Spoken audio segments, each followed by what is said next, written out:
by the grace of Sri Ramakrishna, Sharada Devi, Swami Vivekananda and Kamakhama, the foundation stone of a new residential building has been laid on this day, 20th January 2024.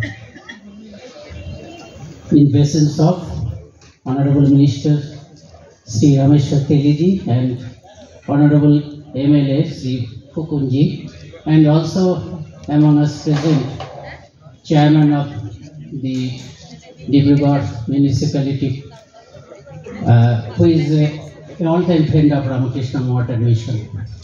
Also present with us, the Secretary, apart from the Secretary of this center, Dibrugarh Center, the Secretaries of our Narottam Nagar Center as well as the Secretary of Dibrugarh Center. So we have come here to serve people. Sri Ramakrishna, Vivekananda and Sharada Devi, they have shown a new face of spirituality. So far as we used to think, and we are happy with that, we felt satisfied with that, that if you are sincere in our worship at the temple or just before our shrine in our respective homes, we are doing our right justice to our spiritual life. But it is for the first time, Swami Vivekananda, at the instance of his master Sri Ramakrishna, many are under the wrong impression that Sri Ramakrishna was always busy with God, devotion, etc. And it is Swami Vivekananda who introduced service in the activities of the Ramakrishna Mission, or in the practice of spirituality as it is done by the followers of Ramakrishna and Vivekananda. But it is not so. Swami Vivekananda wanted to be absorbed in meditation forever. He did not want to serve people. He was more drawn to the bliss of meditation. But it was Sri Ramakrishna who drew his mind to the sufferings of the common people. He said, Swamiji one day Sri Ramakrishna asked Swami Vivekananda towards the end of his life, what do you want? I can give you everything. Then Swami Vivekananda said that just like Shukdev of the past, I want to remain absorbed in Nirvikalpa Samadhi forever.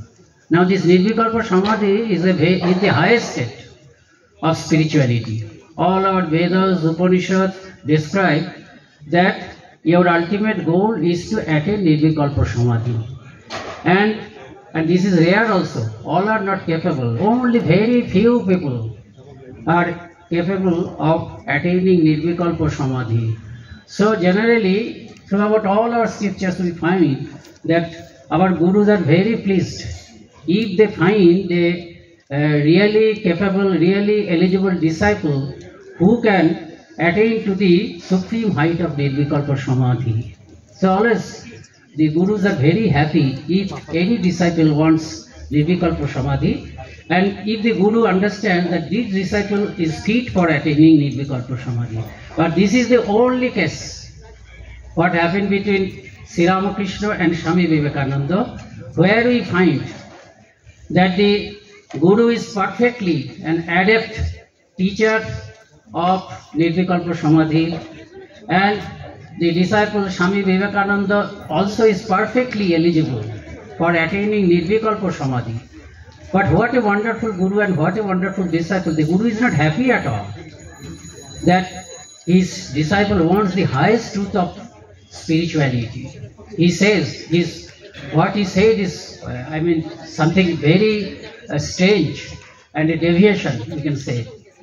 I did not expect such a mean-mindedness of you. You see, the disciple wants to be merged in Nirvikalpa Samadhi, the state which is described as the high spiritual state, but the Guru says that is a low state. I will place before you. I want you to engage in a still higher place, that you serve. You see God with your open eyes in everybody and serve them. So this is a new gospel we have heard. that you serve human beings. God is present more palpably in human beings, and serving human beings, you serve God better. So for that we have come here. We have come here to help people, to serve people. And for helping people, we seek your help. We require your support. You are supporting us. You always stand by us, you devotees and government people, people of society. And we can offer our labor, our love for God and love for humanity, our honesty, our sincerity. But to do that, we'll be always seeking your help so that we can help people better. With these few words, I conclude. I pray to Sri Ramakrishna, Sharada Devi, Swami Vivekananda and Kamakhama that their blessings continue to shower upon each of us always. Thank you all.